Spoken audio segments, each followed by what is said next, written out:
राणा शासन ढले, पञ्चायती तानाशाही ढले, राजतन्त्र ढले, अनेक तन्त्रहरू गए। यो अराजक तन्त्र कति समयको पाहुना हो? यो अराजक तन्त्र लामो समय चल्न सक्दैन। भदौ 23-24 को जुन उपद्रवकारी क्रियाकलाप भयो, आगजनी जस्तो राष्ट्रव्यापी आगजनी जस्तो राष्ट्रको सम्पत्ति जलाउने जस्तो अपराध केही होइन जस्तो गरेर सर्लक्क पचाउने प्रयास भएको छ। यो सानोतिनो कुरा होइन।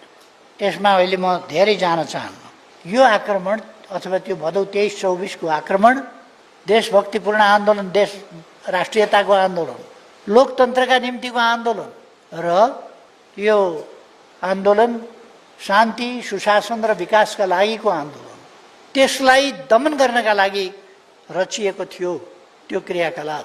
जुन आन्दोलनको अगुवाई प्रमुख रूपमा हाम्रो पार्टीले गरिरहेको थियो, त्यसै कारण हाम्रो पार्टीका विरुद्ध सबभन्दा तीव्र प्रहार हाम्रो पार्टीका विरुद्ध थियो।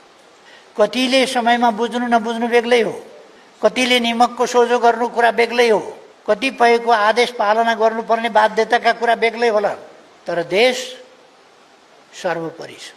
त्यो सबैले बुझ्न जरुरी छ।